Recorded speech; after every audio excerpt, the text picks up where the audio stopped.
I'm Tory Brennan, and I'm 29 years old. Last Thanksgiving, my father stood up in front of 20 relatives and grounded me like I was a disobedient child, because I dared to ask what my grandmother left me in her will. The entire room laughed. My face burned so hot, I could feel my pulse in my teeth. But I looked him dead in the eye and said one word. All right. The next morning, he knocked on my bedroom door, smirking. Finally learned your place, he said. Then he saw the empty room. No clothes, no suitcase, no me. Before he could dial my number, the doorbell rang and the family lawyer was standing on the porch, trembling, holding a briefcase full of documents my father never knew existed. Mr. Brennan, he said, what have you done? Before I tell you what was in that briefcase, take a moment to like and subscribe. But only if this story genuinely speaks to you, and drop a comment letting me know where you're listening from and what time it is right now. Now, let me take you back to last September. The morning my grandmother died and the first domino fell. My grandmother, Eleanor Brennan, passed on a Tuesday morning at Providence Portland Medical Center. She was 87. I got the call from my mother at 6:14 a.m. I remember the exact time because I was already awake sitting at my drafting table in my 480 studio apartment sketching a rain garden for a client in Lake Oswego. Mom's voice was thin like tissue paper held up to light. It's Grandma Tory. She's gone. I drove the 20 minutes to the hospital in silence. No radio, no podcasts. Just the sound of Portland rain on the windshield and my own breathing. When I arrived, my father was already in the hallway. Richard Brennan, 63, retired state judge, 6'1", wearing a barber wax jacket. Even at dawn, he wasn't crying. He was on his phone speaking to someone about estate paperwork. I heard the words filing timeline and probate schedule before he noticed me and ended the call without saying goodbye. My brother Garrett was beside him. Dark sea. Dark suit, even at a hospital, arm looped around Dad's shoulder, like a running mate at a campaign stop. They looked like a unit, a wall. I stood at the far end of the corridor, alone, clutching a paper cup of vending machine coffee that I never drank. The last time I'd seen Grandma Eleanor, she was in her wheelchair in the garden of her colonial house on Hawthorne Street, gripping my hand with surprising strength. Tory, she'd said, her voice low so no one else could hear. I've taken care of things. You trust me, okay? I'd nodded, not understanding. Not yet. At the funeral 3 days later, the church was old Portland granite, Tolnay, white lies everywhere. A mahogany casket polished to a mirror shine. My father gave the eulogy. He spoke for olden minutes about the Brennan legacy, about tradition, about how my son will carry this family forward. He mentioned Garrett by name 4 times. He mentioned my mother once. He did not mention me at all. Afterward, in the reception line, my Aunt Margaret's husband asked me what I did for work these days. Before I could answer, my father leaned in from behind. She plants trees for rich people, he said, and a few people chuckled politely. I felt the burn start at my sternum incline. I was turning to leave when a man I didn't recognize stepped forward. Older, silver-haired, wire, rimmed glasses with thin gold frames. He took my hand gently and shook it. Your grandmother was very proud of you, he said quietly. I'll be in touch. And then he was gone, disappearing into the crowd of black coats before I could ask his name. I didn't know it then, but that man was Harold Caldwell, and he was holding the key to everything. That evening, 15 of us gathered at the family house for dinner, the Brennan house, a white colonial on Hawthorne Street with a wrought iron gate and 100-year-old oak trees in the yard. My grandmother built that house with money from her side of the family long before she married my grandfather. I always loved it. The crown molding, the deep windowsills, the garden out back where Grandma grew peas the color of ballet slippers. Inside, the long oak dining table was set with the family's sterling silver flaitier, a set that had been in the Brennan, named for 3 generations, candles and silver holders, a bottle of Willet Valley Pont Noir breathing on the sideboard. Everything arranged to look like old money and perfect lineage. My father sat at the head naturally. He raised his glass. Mom left everything to me to manage, he announced, scanning the table. I'll make sure the family assets are distributed to the right people based on capability. His eyes landed on me.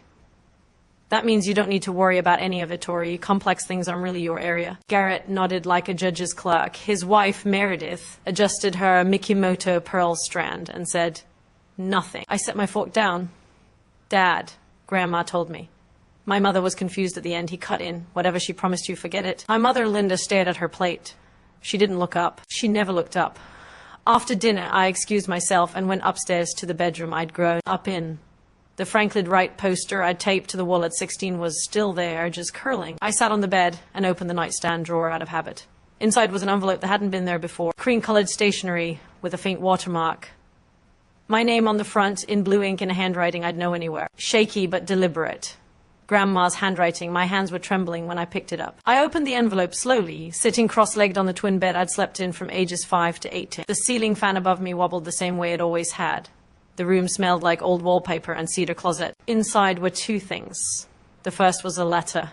2 pages, front and back, in Grandma Eleanor's handwriting. The pen had pressed hard enough to leave grooves in the paper as though she'd want the words to be permanent, physical, something no one could delete with a keystroke. The second was a photocopy, partial, maybe 6 pages out of what looked like a longer document. The header read, Irrevocable Trust Agreement, Eleanor M. Brennan Settler. Halfway down the first photocopied page, highlighted in yellow, was a single line, Beneficiary Victoria Tory Brennan. I read the letter with tears sliding down my face. Tory, if you're reading this, then I'm gone. And your father is already doing what I knew he would do. I'm sorry I couldn't stop him while I was alive. I tried in my way. But men like your father don't hear women. They only hear documents. The original trust is with my attorney, Harold Caldwell. His office is on Northwest 23 Yard Avenue in Portland. The copy I've left you is partial. Not enough to prove anything on its own, but enough for you to know I'm telling the truth. Don't show this to anyone. Not your father. Not Garrett. Not even your mother. I love Linda, but she will tell Richard. Wait until the right time, and Harold will know what to do. You are always my architect, Tory. The one who builds. Don't let them tear you down. All my love. Grandma. I folded the letter back into the envelope and pressed it against my chest. The photocopy was incomplete. I couldn't use it as evidence. I didn't have a lawyer. I didn't know who Harold Caldwell was beyond a name in a street. And my grandmother had been in the ground for 48 hours. But for the first time in years, I felt something besides small. I felt like someone believed in me, had always believed in me, and had put it in writing. I drove back to Portland the next morning without saying goodbye. No one noticed, or if they did, no one called. My studio apartment was exactly as I'd left it. Plants crowding every windowsill, drafting table covered in tracing paper. A cold mug of tea from 2 days ago, still sitting by the sink. I loved this place, even though it was small enough that I could touch opposite walls if I stretched. It was mine. The one space in the world where no one told me I wasn't enough. I sat down at my laptop and Googled Harold Caldwell, attorney, Portland. The results came up immediately. A small office on Northwest 23 Ard Avenue, solo practice, specializing in estate planning and trusts. A headshot showed a silver-haired man with wire-rimmed glasses. The man from the funeral. I hovered over the phone number. I didn't call. Not yet. Because there was a part of me, the part my father had trained since childhood, that whispered, what if Grandma really was confused? What if this is nothing? What if you call and find out the one person who believed in you was just a sick old woman who didn't know what she was signing? I wasn't ready to risk that. Not yet. Instead, I turned to work. A landscape architecture firm in the Pearl District had a deadline in 2 weeks. A rooftop garden for a new condo development. I needed the paycheck. I was still carrying $28 in student loans, $421 a month, from the 1 year of law school I'd attended before dropping out to pursue design. The year my father said I betrayed the family. I was checking email to confirm the project specs when I saw it. Buried between a newsletter and a shipping notification, an email from Garrett. No, not to me. Forwarded to me by accident. Subject line, retrust amendment draft petition. My stomach dropped. I clicked it open, scanned the first lines. Then my phone buzzed with the project deadline reminder and I had to close the laptop and get to the office.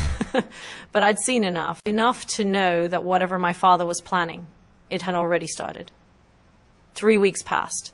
I threw myself into work. The rooftop garden project consumed 16-hour days, and I let it because focus was easier than fear. But the email sat in my inbox like a splinter under skin. I hadn't opened it again. I wasn't sure I wanted to. Then my mother called. Tory, your father wants the whole family together for Thanksgiving. Her voice had that particular thinness. It got when she was relaying Richard Brennan's orders and pretending they were invitations. He says he wants to mend things. I almost laughed. My father had never mended a thing in his life. He broke things and then told you it was your fault for being breakable. I'll think about it, Mom. Please, honey, he's trying. I said I'd let her know and hung up. Then I sat at my kitchen table, a second-hand IKEA piece I'd sanded and restained, myself, and finally opened Garrett's accidentally forwarded email. It was a chain. 7 messages between my brother and my father spanning 2 weeks. The subject line trust amendment draft petition was exactly what it sounded like. Garrett had drafted a legal petition to the court requesting a change of beneficiary on Grandma Eleanor's trust. The grounds cited were financial incompetence of the named beneficiary, me. The petition argued that I had a pattern of unstable career decisions, no significant assets, and outstanding educational debt, inconsistent with fiduciary responsibility. My brother had written that about me in legal language for court filing. But the line that made my vision blur wasn't the legal jargon. It was the casual message Garrett had typed to my father at the bottom of the chain. She won't fight it. She never fights anything. That's the beauty of it, Dad. I sat there for a long time. Then I screenshot every message in the chain, uploaded them to my cloud drive, and backed them up on a thumb drive I kept in my sock drawer. I called my mother back. Tell Dad I'll be there for Thanksgiving. I was going home, but not to mend anything. The next morning I called Harold Caldwell's office. Receptionist answered. An older woman with a warm, efficient voice. I gave my name. There was a pause. Then she said, Miss Brennan, Mr. Caldwell has been expecting your call. Can you come in today? 2 hours later, I was sitting across from him in a small office on Northwest 28th Avenue. Bookshelves lined every wall, leather-bound legal volumes stood and tabbed. An oriental rug that had seen better decades covered the floor. On his desk, a coffee mug had gone cold. Harold Caldwell was the man from the funeral. Same silver hair, same wire-rimmed glasses with gold frames, same measured calm. He looked like a man who had spent his career choosing his words with surgical precision. Your grandmother hired me 20 years ago, he said. I drafted her original will, her living trust, and 8 years ago. After a conversation that troubled her deeply, she asked me to create an irrevocable trust with you as the sole beneficiary. He opened a leather portfolio and slid a document across the desk. The original thick cream-colored paper, a notary's red seal from the state of Oregon, signatures at the bottom. 6 months will be in an educational trust managed by U.S. Bank. He said irrevocable means your father, as trustee, cannot alter the beneficiary. Any petition to do so requires either your written consent or a court ruling, based on evidence of the settler's mental incapacity at the time of signing. He paused. Your grandmother anticipated this. She had her physician, Dr. Margulis, perform a cognitive evaluation the same week she signed. The results are in the file. She was fully competent. I exhaled. It was the first full breath I'd taken in weeks.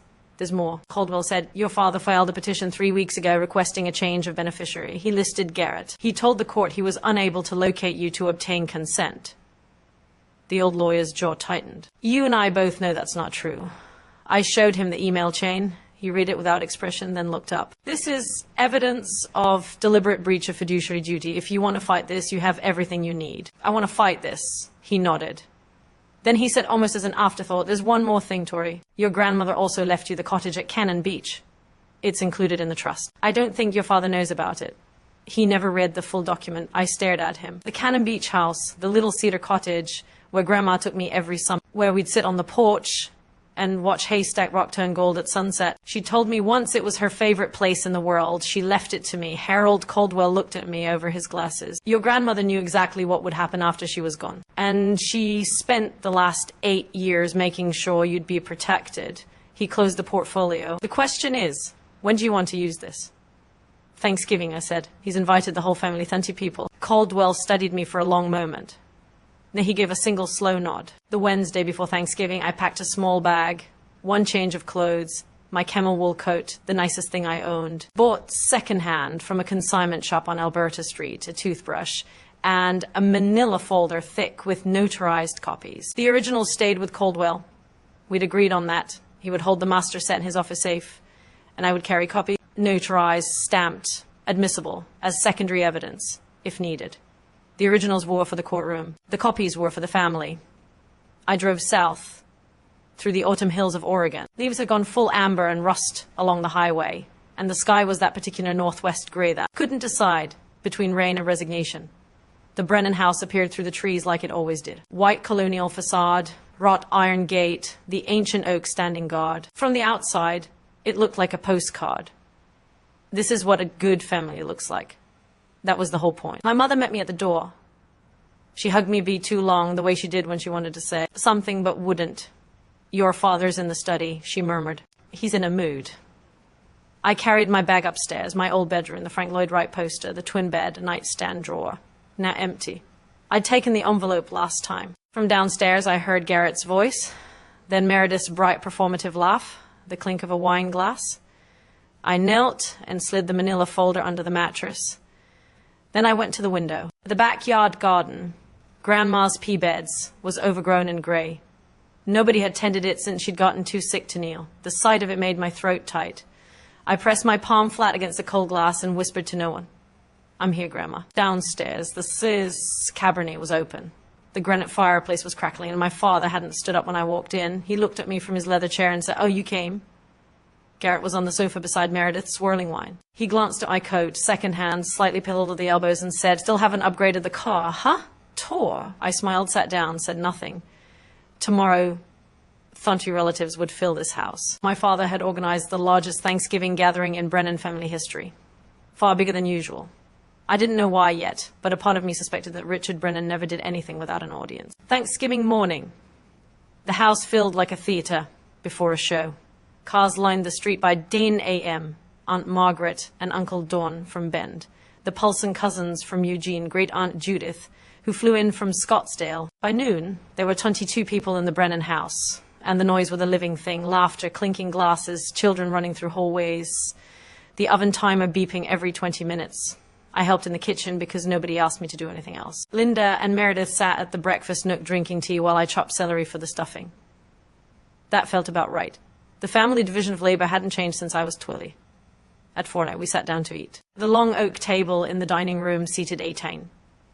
The overflow went to a folding table in the adjacent living room. I was placed at the folding table between my 9-year-old second cousin Oliver and an empty chair. My father stood at the head of the main table, crystal chandelier above him, linen tablecloth, white as a surrender flag, the family's sterling silver gleaming under candlelight. He raised his glass of Pinot Noir. "This Thanksgiving is special," he said, his courtroom voice, the one that filled rooms and closed arguments. "We've lost Mom this year, but the Brennan family endures, and I'm proudest of all of my son, Garrett, who just won the biggest case of his career." He turned to Garrett, to use some applause. Garrett accepted it with practiced modesty, a slight nod, a hand on Meredith's shoulder. From the folding table, my Aunt Margaret called out, "What about Tory? Any good news, sweetheart?" I opened my mouth. "Tory is still finding her way," my father said, not looking at me. "She's creative. Well, give her that." A ripple of polite laughter. "But every family needs someone to remind the rest of us not to take a wrong turn." "Right, Tory." The laughter rolled across both tables like a wave. And I sat there absorbing it the way I had since I was a child. Spine straight, face neutral, hands in my lap. Oliver, the 9-year-old beside me, looked up and whispered, "Are you okay?" I nodded and handed him a bread roll. After the plates were cleared and the pumpkin pie was half gone, and the port wine was flowing, my father stood again. The room quieted. He had the posture of a man about to deliver a verdict. "One more thing," he said. "Tomorrow morning I'll be making an important family announcement regarding Mom's estate. I expect everyone to be present." He smiled. The smile of a man who has already decided the outcome. It's what Mom would have wanted. I looked at Garrett. He was studying his wine glass with a small private smile. I looked at my mother. She was staring at the tablecloth. I looked at my father. He was looking right at me, and for 1 second, his smile sharpened into something that wasn't a smile at all. Tomorrow, he was going to read his version of the will in front of everyone. I excused myself to do the dishes. The kitchen was quiet, except for the sound of water running and my own breathing. I stood at the sink, scrubbing a roasting pan, suds up to my elbows, still wearing the same sweater I'd driven down in. In the next room, 22 people were laughing and drinking port, and not one of them had offered to help clear a single plate. I heard footsteps behind me. Garrett leaned against the doorframe, arms crossed, wine glass dangling from 2 fingers. He said casually, "You should really thank Dad for even letting you sit at the table, even if it was the kids' table." He chuckled at his own joke. I didn't turn around. I kept scrubbing. But something in me, some wire that had been pulled taut for 29 years, finally hummed. "Garrett," I said, my voice quiet and steady, "do you know what Grandma left me?" The silence behind me changed texture. I heard his wine glass clink against the counter. When I glanced over my shoulder, his face had gone very still. He left the kitchen without a word. Minutes later, my father's voice thundered from the living room. "Tory, get in here now." I dried my hands on a dish towel and walked in. 32 faces stared at me. The crystal chandelier threw little rainbows across the ceiling. My father stood in the center of the room, poo wine in one hand, the other hand pointing at me like I was a defendant. What did you say to your brother? His voice was the judicial baritone, the one designed to make people smaller. You threatened him with the will. You think you can manipulate this family? I opened my mouth to respond. He didn't let me. You're grounded, he said. You are grounded until you apologize to your brother. Go to your room. The room erupted. Not in protest, in laughter. 22 people, most of them adults, laughing because Richard Brennan had just grounded his 29-year-old daughter like she was a misbehaving child. Aunt Margaret covered her mouth, but her shoulders were shaking. Uncle Don snorted into his port.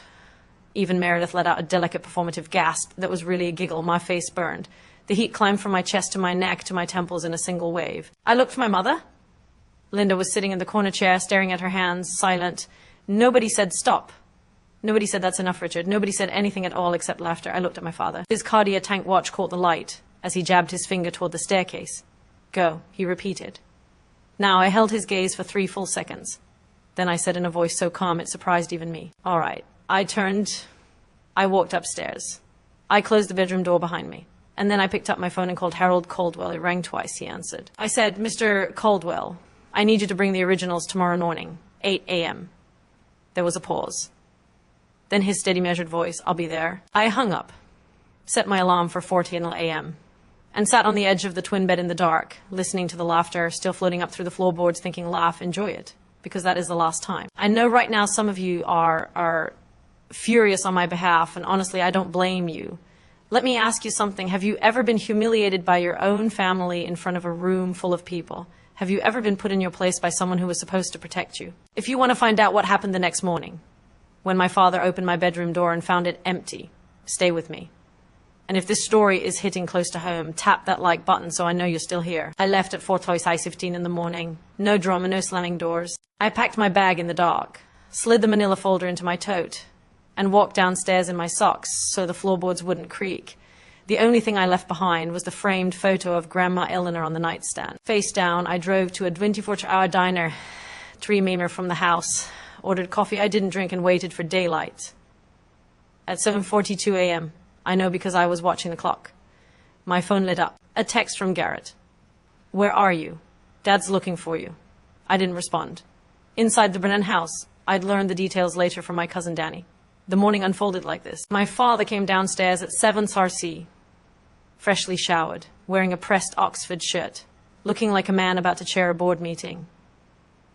He poured his coffee, scanned the room, and said, someone go wake Tory. She's got an apology to make. Nobody moved. Not because they were standing up for me, because nobody wanted to deal with it. Richard climbed the stairs himself. He knocked twice, his judicial knock. Crisp and expectant. Tory, it's morning. You ready to apologize to your brother? Silence. He opened the door.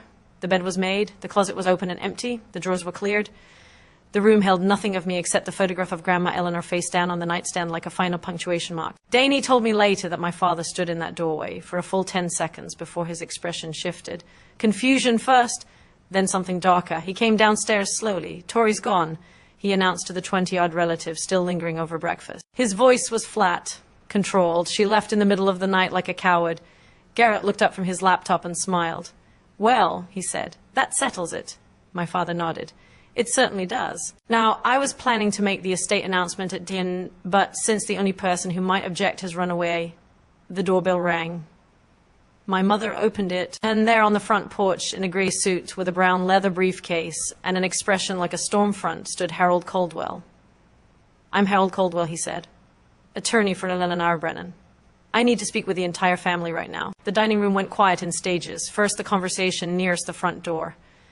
Then a ripple of silence spreading table by table until even the children stopped fidgeting. Harold Caldwell walked into the room, the way a man walks into a courtroom, unhurried, deliberates, and completely certain of his authority. He set his leather briefcase on the dining table right on top of the leftover Thanksgiving linen and unclasped it without sitting down.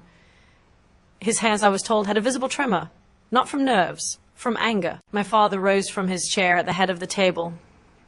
He was taller than Caldwell by 4 in, broader by 30 lb. He used every bit of it. Harold. The name came out like a warning. You were not invited. This is my home. Caldwell looked at him. This is the home that Eleanor Brennan built with her family's money, Mr. Brennan. And I'm here because I have a legal obligation, a fiduciary duty to the beneficiary of her trust. Tory has no rights to Tory as the sole named beneficiary of an irrevocable trust executed 8 years ago. You know this. You've known it since the day your mother signed it. The room was so still I could have heard the furnace click on 3 rooms away. Thorny pairs of eyes moved between the two men, like spectators at a trial, which in a way they were. Richard's jaw clenched. My mother was in cognitive decline. Whatever she signed was signed in the presence of 2 independent witnesses and accompanied by a physician's evaluation confirming full mental competency. Caldwell opened the briefcase and removed a folder. I have the documentation here. Would you like me to read it aloud, Mr. Brennan, to everyone? The question hung in the air. Aunt Margaret, seated near the window, leaned forward. Uncle Don put down his coffee cup. Even the children had gone silent. Richard Brennan looked at the folder in Caldwell's hands the way a man looks at a loaded weapon pointed at his chest. Then he straightened his shoulders and said very quietly, "Get out of my house." "Sir," Caldwell said, "what have you done?" What happened next is something I've replayed in my mind 100 times because it was the moment the mask finally cracked. Not slowly, not gracefully, but in a sudden, ugly split right down the center. My father stepped toward Caldwell. I said, "Get out. You're trespassing. I'll call the police." "You're welcome to," Caldwell replied, not moving an inch. "And when they arrive, I'll show them the petition you filed with the court 3 weeks ago, the one where you claimed you were unable to locate the beneficiary of your mother's trust." He paused. "The beneficiary whose phone number you have, whose address you have, who was sleeping in this house last night." Richard's face went through a sequence. Red, then white, then a kind of mottled gray that I'd never seen on a living person. Around the room, I could see the reaction spreading, Margaret pressing her hand to her mouth. Uncle Don's brow furrowing, cousins exchanging glances. That's when Garrett stood up. My brother, the golden child, the lawyer, the one who always knew the right angle, stepped forward with his hands raised in a calming gesture. "Mr. Caldwell," he said smoothly, "I appreciate your concern, but any documents you're referencing can be contested in the appropriate legal. You drafted the petition, didn't you, Mr. Brennan?" Caldwell turned to face him. His voice was quiet, precise, surgical. "You prepared a filing to change the beneficiary of an irrevocable trust on behalf of your father, who is also the trustee. I have the emails." Garrett's composure didn't shatter. It evaporated. One moment he was a confident attorney, the next he was a man whose mouth had gone slack, and whose eyes had darted involuntarily, unmistakably, to his father. "Dad," he said under his breath, "we need to talk privately." Richard didn't even look at him. "No, I have nothing to hide." Aunt Margaret stood up from her chair. Her voice, when she spoke, carried the particular authority of a woman who had watched a family lie to itself for decades and had finally had enough. "Richard," she said, "let the man speak." A murmur of agreement rippled through the room, not loud, not defiant, but present, like the first cracks in a frozen lake before the whole surface gives way. My father looked around the room and saw perhaps for the first time that the audience he'd assembled for his own performance was no longer on his side. "This is absurd," he said. But his voice had lost its courtroom resonance. It sounded smaller, thinner, like tissue paper held up to light. My father did what my father has always done, when he feels the ground shifting beneath him. He escalated. Everyone listened to me. He raised both hands, palms out, the gesture of a man restoring order in a courtroom. This man, he jabbed a finger at Caldwell, was hired by my mother years ago, when she was already in decline. He's been filling Tory's head with fantasies. This is a family matter, and I will not have an outsider. Richard Caldwell's voice cut through like a blade. "I served your mother for 20 years. I am not an outsider, and I am here because you violated the terms of a legal instrument that you swore as trustee to uphold." Out. My father's voice cracked on the word. He pointed at the door. "Get out of this house right now, or I swear to God I will have you arrested for trespassing." Caldwell looked at him for a long moment. Then he closed his briefcase with a deliberate click, tucked it under his arm, and nodded, not in defeat but in acknowledgement, like a chess player recognizing the next 3 moves. "I'll leave," he said calmly, "but I'll be back at 2:00 this afternoon for the formal reading of Eleanor Brennan's estate, which you scheduled, Mr. Brennan. It's on your own calendar." He paused at the doorway, "and I won't be coming alone." The front door closed behind him with a soft click. My father turned back to the room. 30 faces, some confused, some uncomfortable, a few, Margaret, Danny, openly skeptical. He smoothed his shirt, adjusted his watch, and reassembled his composure the way a man straightens a painting after an earthquake. "I'm sorry you all had to see that," he said. "Tory hired some bargain basement lawyer to stir up trouble. It's what she does. She runs from responsibility, and then causes chaos from a distance." He shook his head with practiced sadness. "This afternoon, I'll read Mom's will properly, and Everything will be clear, I promise you that. Garrett, who had been standing frozen by the sofa, sat back down and pulled his laptop onto his knees. His fingers moved quickly, deleting something I'd later realize. Emails. The room exhaled. People returned to their coffee, their conversations, their children. The crisis had been deferred. Richard Brennan was still in control, or so he believed. 2:00 was 5 hours away. The clock on the mantelpiece, a Waterford Crystal anniversary piece that had belonged to my grandmother, counted every second. I was parked outside a Stumptown coffee on Division Street, watching rain trace crooked lines down my windshield. My Honda Civic, 147 mm, a small dent in the rear bumper from a parking garage in college, was not the kind of car that made anyone look twice. And that morning invisibility was exactly what I needed. My laptop was open on the passenger seat. At 8:17 a.m., I'd sent a formal email to the Trust Management Division at US Bank requesting written confirmation of my status as beneficiary of the Eleanor M. Brennan Irrevocable Trust. At 9:41, the reply came from a trust officer named Patricia Langley. Dear Miss Brennan, this is to confirm that you are the sole named beneficiary of the Eleanor M. Brennan Irrevocable Trust account, and the trust corpus of $620 remains intact and has not been dispersed. A petition to amend the beneficiary designation was filed on October 14th by the current trustee, Richard A. Brennan, but has not been approved by the court. No disbursements can be made without your written authorization. I read it 3 times, then I saved it, backed it up, and printed a copy at a FedEx office 2 blocks away. At Alvin Fai Singh Caldwell called. He threw me out, he said, with something that might have been dry amusement. Threatened to call the police. I know, my cousin Denny texted me. To Tory, I'll be parked on the next block. You go in first. I follow. Okay. A pause. Are you sure about this? Once it's done, there's no going back. I looked out at the rain. A woman walked past the car holding a little girl's hand, both of them splashing through puddles, laughing at nothing, the simple, stupid beauty of people who felt safe. I've been going back my whole life, Mr. Caldwell. Every holiday, every phone call, every time I swallowed something that should have made me spit. I'm done going back. Then I'll see you at 2. I hung up, opened the mirror on my sun visor. The face looking back at me was pale, tired, and absolutely certain. I zipped my coat, checked the folder one last time. Trust copy notarized. Bank confirmation printed. Email chain, screenshotted and time-stamped. Grandmother's handwritten letter. Everything in order. Everything real. I started the engine. Inside the Brennan house, the morning stretched like a rubber band pulled too tight. Danny told me later what it looked like from the inside. After Caldwell left, the casual post-Thanksgiving ease had curdled. People were still talking, still pouring coffee, still picking at leftover pie. But the conversation had a new undercurrent. The kind of tension where everyone is discussing the weather but thinking about the earthquake. Aunt Margaret cornered my mother in the hallway by the guest bathroom. Linda, she said quietly, is Richard sure everything is in order? That lawyer this morning didn't look like a man who was bluffing. My mother's eyes were rimmed red. I don't know, Margaret. Richard doesn't tell me about the finances. He never has. Margaret looked at her for a long moment and said nothing. Which from Margaret said everything in the kitchen. Danny pulled out his phone and texted me, "You okay? What's going on?" I replied, "I'm okay, be there at 2. Please be in the room when I get there." He wrote back instantly, "I'm not going anywhere." Meanwhile, in my father's study, the room with the leather chair, the legal volumes on mahogany shelves, the framed photos of Richard shaking hands with various Oregon judges, my father was making phone calls. Danny heard him through the door, growing louder with each attempt. It was the Friday after Thanksgiving. Every attorney's office in Portland had their voicemail on. Richard Brennan, former judge, could not reach single lawyer. Garrett appeared in the study doorway. "Dad," he said carefully, "maybe we should postpone the reading. Give ourselves time to know." My father's voice was granite. "I don't retreat. Not from Harold Caldwell, not from Tory, not from anyone. We do this today."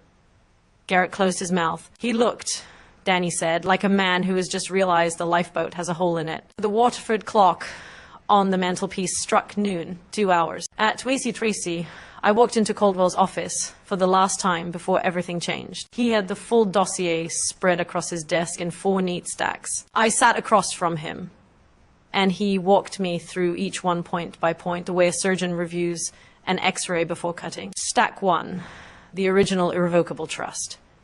Cream paper, notary seal, Eleanor's signature in blue ink. Steady, deliberate, nothing like the handwriting of a confused woman. Beside it, the physician's letter from Dr. Margolis confirming cognitive competency at the time of signing. Date stamped, countersigned. Stack 2, the email chain between Richard and Garrett, printed with full metadata showing timestamps, sender addresses, and routing information. The words, "she won't fight it," highlighted in yellow on the last page. Stack 3, the letter from Patricia Langley at US Bank confirming my status as sole beneficiary, and the intact trust balance of 600 solvines. Stack 4, a document I hadn't seen before. Caldwell slid it across the desk. The deed to the house on Hawthorne Street. I looked at him. "The Colonial," he said. "Your family home. The deed has been in Eleanor's name since 1981. She purchased the property with inheritance from her mother before she married your grandfather. Richard never owned it. He assumed, as he assumes most things, that it was his by default. Caldwell tapped the document under the terms of the trust upon Eleanor's death. Ownership transfers to the named beneficiary."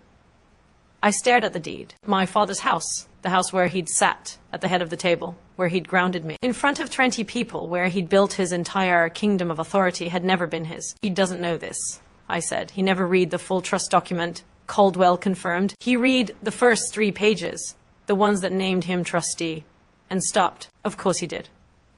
Richard Brennan had never needed to read the fine print. He was the fine print. He was the final word. Or so he'd always believed. I gathered the 4 stacks into the manila folder. Caldwell placed the originals back in his briefcase. "I go in first," I said. "You come when I signal. How will I know?" "You'll know." We shook hands. His grip was firm, and his eyes behind those gold-framed glasses held some I hadn't seen from any adult in my family since my grandmother died. Trust. At 1:45, I drove down Hawthorne Street for the second time in 1 to 4 hours. The rain had stopped, and November sun was pushing through the clouds, turning the wet street into a mirror. The oak trees along the block were almost bare now, their branches sketched black against the pale sky like cracks in porcelain. I drove slowly. I wasn't stalling. I was remembering. This was the street where Grandma Eleanor taught me to ride a bike. The sidewalk where she walked me to school the year my parents couldn't be bothered. The front yard where she'd knelt beside me in the dirt and show me how to transplant a seedling without disturbing its roots. The secret, she'd said, pressing my small hand into the soil, is to take the whole root ball. You don't leave any part of yourself behind. My phone buzzed. "Linda." I pulled over and answered. "Tory, where are you?" My mother's voice was strained, pleading. "Your father's furious. Just come home and apologize, and this can all be over." "Please, Mom," I said. "I'm coming home, but not to apologize." A silence, then very small. "What are you going to do?" "The right thing." I hung up. Parked on the block behind the house, next to Caldwell's silver sedan, he was sitting in the driver's seat, briefcase on his lap, reading glasses on. He glanced at me through the windshield and gave a single nod. I got out of the car, camel coat, canvas tote with the manila folder inside. My hands were steady, the gate was open. The front door was unlocked.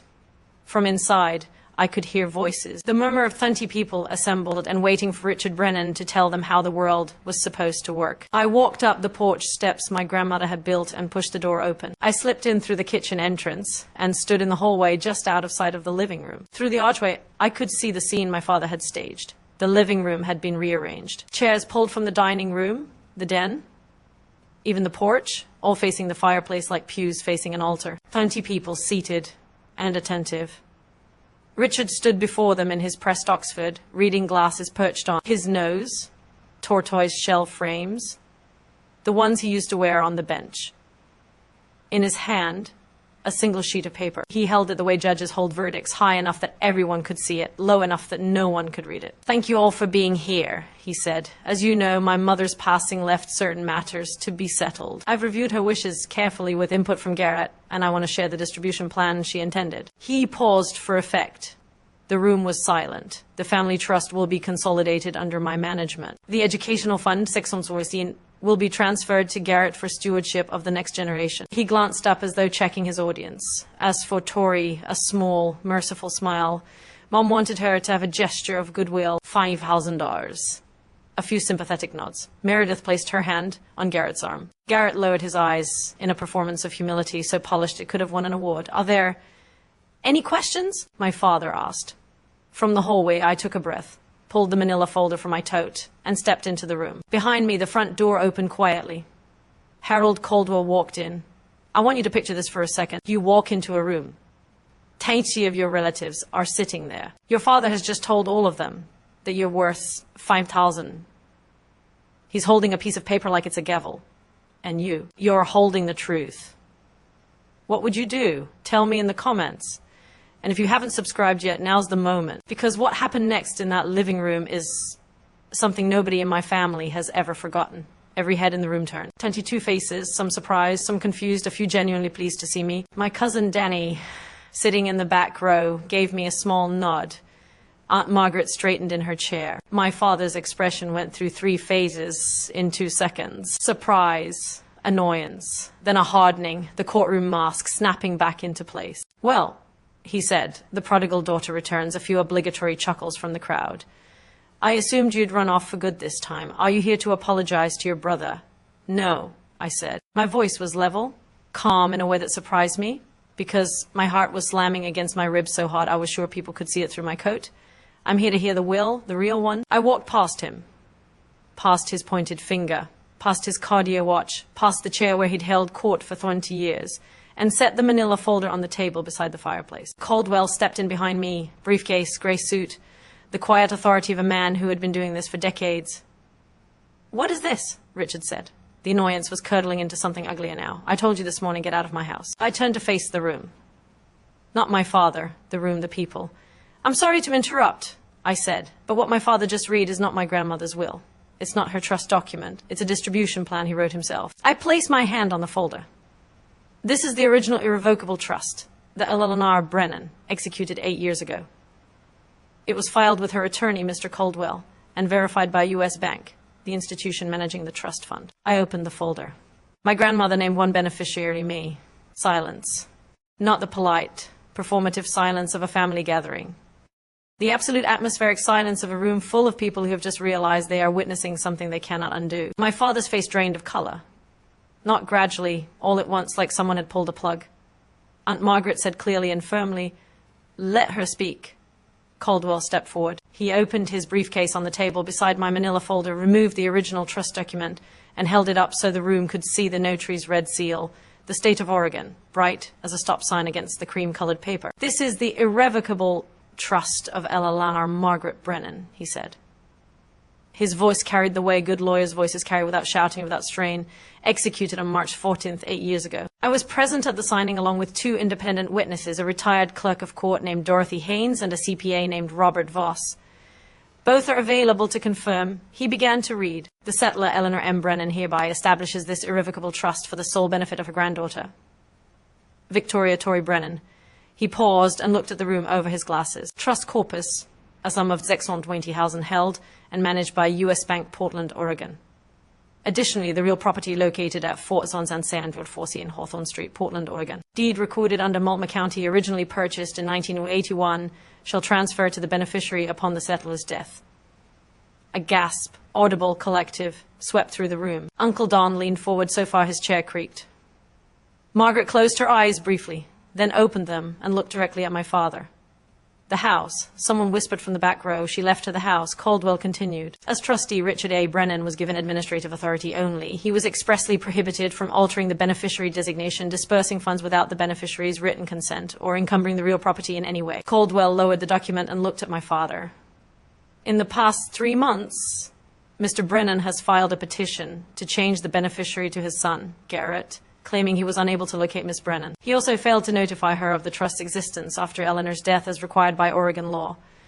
Caldwell reached into the briefcase and produced the printed email chain. He held it up, the yellow highlighting visible from across the room. "These are emails between Richard Brennan and Garrett Brennan, in which Garrett drafted the fraudulent petition, and Richard approved it." He read aloud the line that had burned itself into my memory. "She won't fight it. She never fights anything. That's the beauty of it, Dad." The room turned to look at Garrett. My brother was sitting very still, his hand frozen on Meredith's arm. His face had gone the color of ash.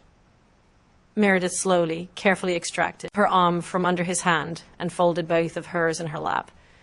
Aunt Margaret shook her head. Uncle Don muttered something under his breath. Danny stood up from his chair in the back row and walked forward to stand beside me. Not saying anything, just standing there, present. My father opened his mouth, closed it, opened it again.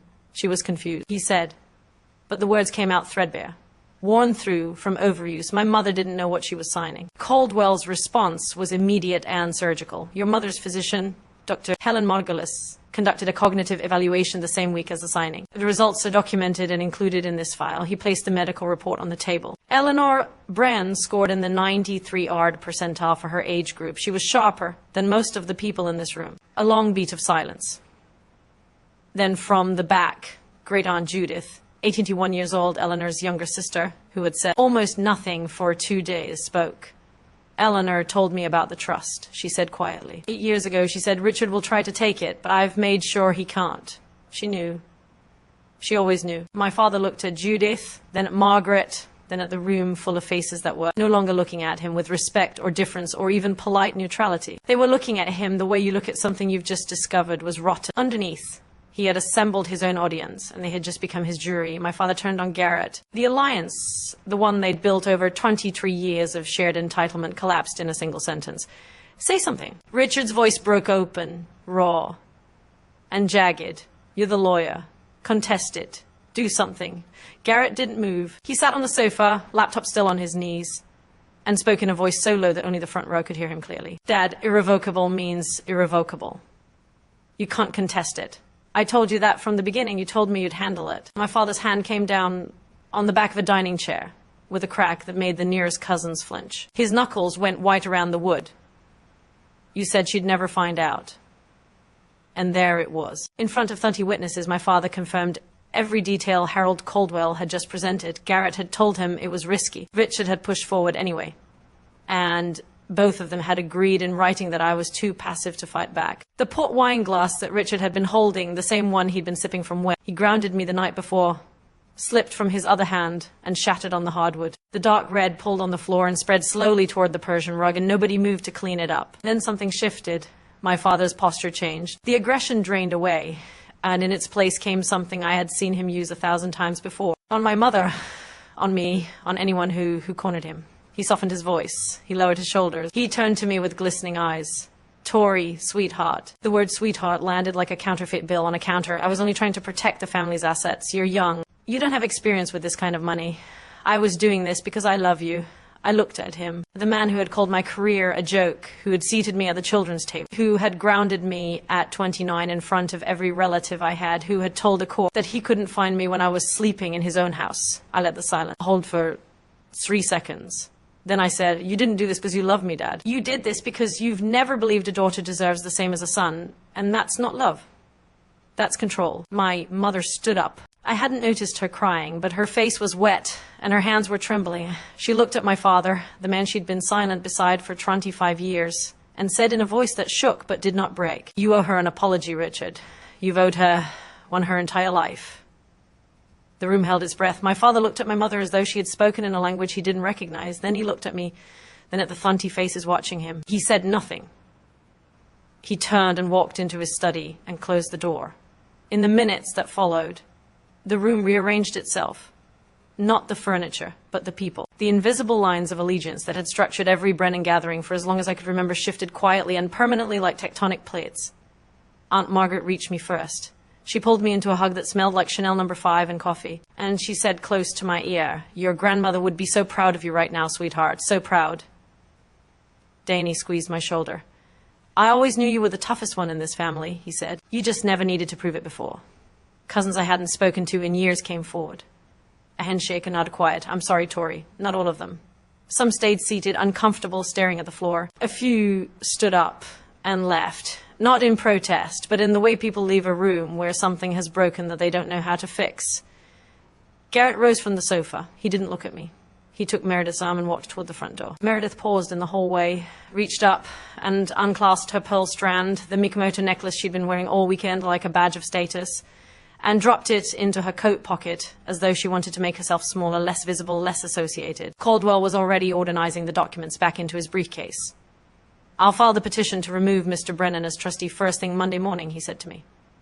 The court process takes approximately 30 days. In the meantime, the trust is frozen. No disbursements, no changes. I nodded. The living room was emptying slowly. The Thanksgiving linen on the table was creased and stained with port wine. The Waterford crystal clock on the mantelpiece read 2:47 p.m. The whole thing had taken 47 minutes. 30 years of silence answered in 47 minutes.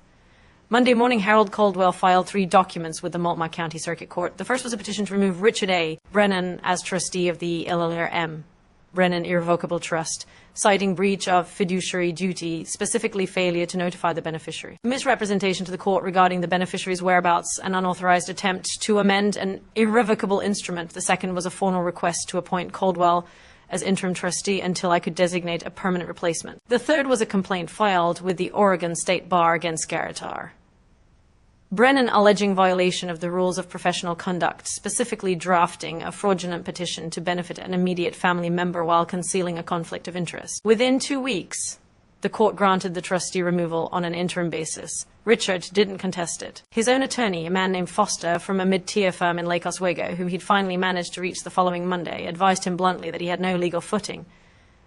Irrevocable means irrevocable, Judge Brennan, Foster reportedly said. And the email evidence is damning. If you fight this, you'll lose, and it'll cost you $60,000 to find that out. The 6-month-old Wien Solon's educational trust was transferred to an account in my name at U.S. Bank. Patricia Langley, the trust officer, called me personally to confirm. The deed to Set and Sound 4C in Hawthorne Street was updated. My name replaced Eleanor's. The colonial house, the wrought iron gate, the oak dining table, the garden where my grandmother grew peas was mine. And Garrett, the golden child, the family's pride, received a formal notice of investigation from the Oregon State Bar. The process would take months, but the outcome was already taking shape. A 6-month suspension of his license for ethical violations. His largest client, a commercial real estate firm, dropped him within days of the complaint becoming semi-public. He quietly transitioned to corporate consulting, a job that required no bar membership and conveniently no courtroom appearances. My father called me once, 3 days after the filing. I answered because I thought even then, even after everything, that maybe he would say the words. He didn't. He said, "You've destroyed this family." I said, "No, Dad, you did. I just brought the receipts." He hung up. I haven't heard from him since. 2 weeks after the court order, I drove to Hawthorne Street with a single key on a plain brass ring that Caldwell had handed me across his desk. "It's yours," he'd said simply. And for some reason, those 2 words undid me more than anything else had.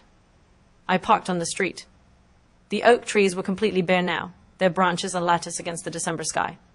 The wrought iron gate swung open with a creak that I'd heard 10,000 times. The porch steps. Grandma Eleanor had them replaced in 2009. Cedar over the old pine. Still had a welcome mat, faded green, a pattern of ferns. I turned the key, the door opened into the foyer, and the smell hit me first. Wood polish, old books, a trace of the lavender sachets my grandmother kept in every closet. The house was silent in a way I'd never experienced. My father's presence had always been the dominant frequency here, his voice filling every room, his opinions occupying every conversation. Without him, the house breathed differently. It breathed like it was finally resting. I walked through each room slowly. The living room where 30 people had sat and watched my life change. The dining room with the oak table still bearing faint water rings from port glasses. The kitchen where I'd scrubbed a roasting pan alone while my family laughed. In the next room, upstairs, my bedroom, the poster, the twin bed. The nightstand with the empty drawer, Grandma's master bedroom, her reading chair by the window, a stack of novels on the side table, a pair of glasses she'd never wear again. Then the garden. I stood at the back door and looked out at what had been Eleanor Brennan's pride. The peony beds, now brown and tangled, edged with overgrown boxwood. The stone path she'd laid herself was barely visible under dead leaves. The bird bath was dry. I knelt, pressed my palms flat against the cold earth, closed my eyes. "I'll fix it, Grandma," I said.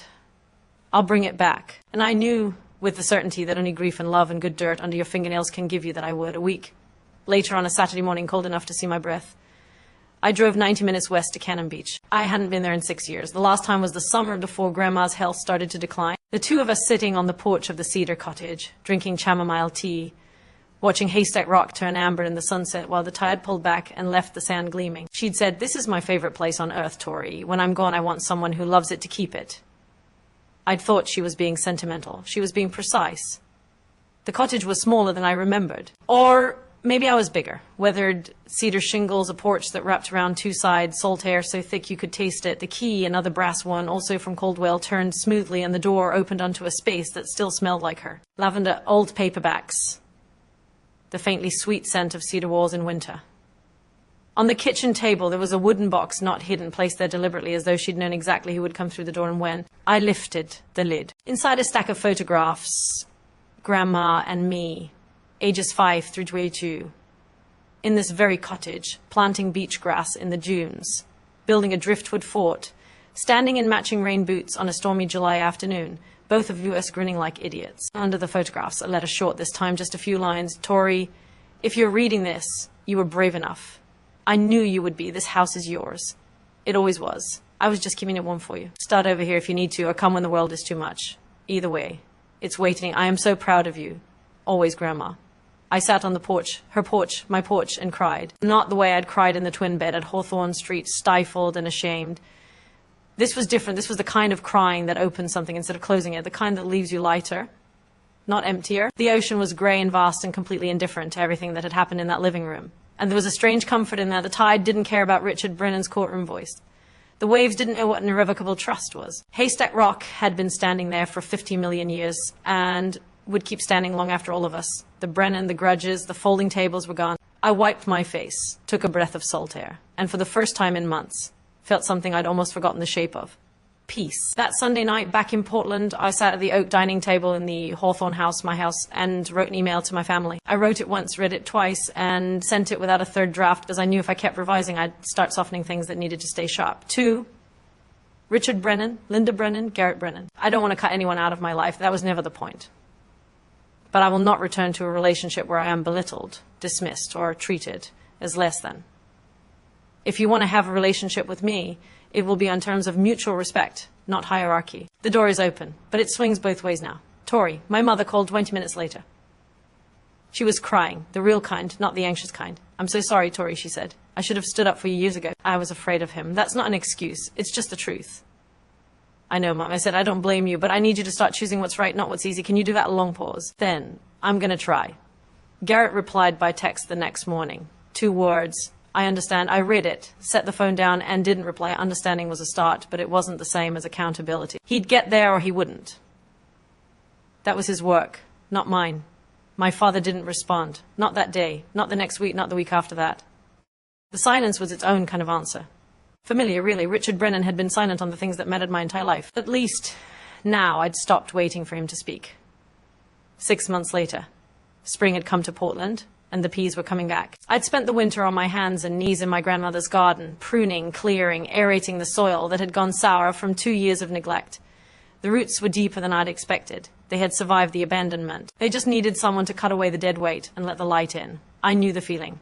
With the student loan gone, paid in full, $28, the most satisfying check I've ever written. I used a portion of the trusts to lease a small studio space in the Alberta Arts District. Brennan Landscape Design, my name on the door, my grandmother's name, really. The Brennan name meant something different to me now. The Hawthorne house had become both home and office. I converted the downstairs study, Richard's old throne room, the one with the mahogany bookshelves and the leather chair, into a design studio. I replaced his legal volumes with plant identification guides and stacked the shelves with soil samples and seed catalogues. It felt right. It felt like rewriting. Danny came by on weekends to help with the garden. Aunt Margaret called every Sunday morning sharp at 9. Just checking in, she'd say, and then we'd talk for an hour. Linda came to visit for the first time on a Thursday afternoon in April. The first time she'd entered the house without Richard beside her. We didn't say much. We planted tulip bulbs along the front walk side by side, and that was enough. Richard rented an apartment across town. I heard through Margaret that he told his friends I'd stolen the house, that my grandmother had been manipulated, that the whole thing was Caldwell's fault. The story changed depending on the audience, but it always had the same ending. Richard Brennan was the victim. Some things, I suppose, are truly irrevocable. Garrett's suspension from the Oregon State Bar lasted 6 months. He'd moved to corporate consulting. Something with logistics, Margaret said. He and Meredith had quietly separated, though I didn't know the details and didn't ask. He hadn't contacted me since the I understand text.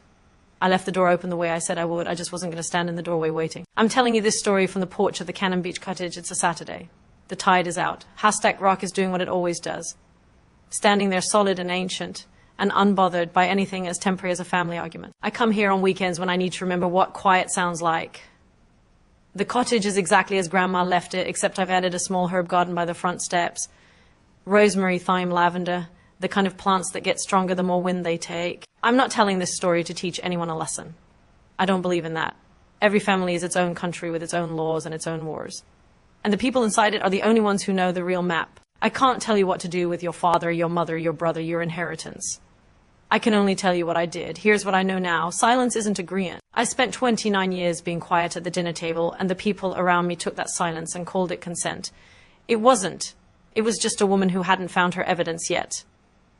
Waiting isn't weakness. My father and my brother counted on the idea that I wouldn't fight. They were almost right. What they didn't account for was that there's a difference between someone who can't fight and someone who's choosing when to. And the last thing, the thing that matters most, my grandmother didn't leave me money. She left me proof. Proof that someone in my family saw me, the real me, the one who builds things, and decided I was worth protecting. Not with words, with documents, with plans, with the kind of love that hires a lawyer and thinks 8 years ahead. That's the inheritance that changed my life. Not the 620,000, not the houses, the knowledge that I was worth the trouble. I still have the Frank Lloyd Wright poster.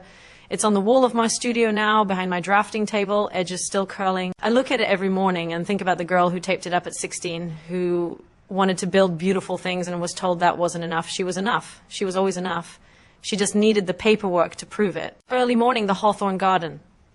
The soil is damp from last night's rain, and the air smells the way Oregon air smells in spring, green and clean and full of the particular promise that comes from things deciding to grow. I'm on my knees in the dirt planting pays. The same variety my grandmother grew. Sarah Bernhardt, she always said because she was dramatic, she was pink, and she lasted longer than anyone expected. Grandma had a sense of humor about everything, even flowers. The roots go in, the soil goes over. I press it down gently, firmly, the way she taught me. The whole root ball, nothing left behind. The sun clears the roofline and falls across the garden in long golden bars.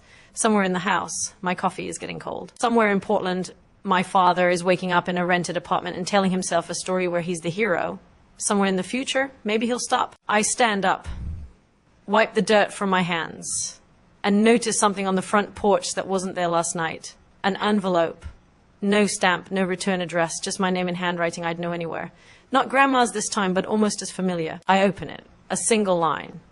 I'm sorry I never stood up. I'm standing now. Mom. I fold the letter. I tuck it into my coat pocket right next to the one from Grandma, the one I carry everywhere. The cream-colored stationery with the blue ink and the words that saved my life. 2 letters, 2 women, one who planned ahead and one who finally caught up. I walk back into my house, the house my grandmother built, the house my father lost, the house that was always meant for someone who would take care of it. I close the door, and for the first time in 29 years, it feels like coming home. Thank you for staying until the end. I mean that. If this story made you feel something, anger, relief, recognition, hope, then it did exactly what I needed it to do. Hit like if it resonated. Subscribe if you want more stories like this one, and check the description below. There's another story waiting for you there, and I think you might need to hear it too. I'm Tory Brennan, and that was the last time I ever sat at the kids.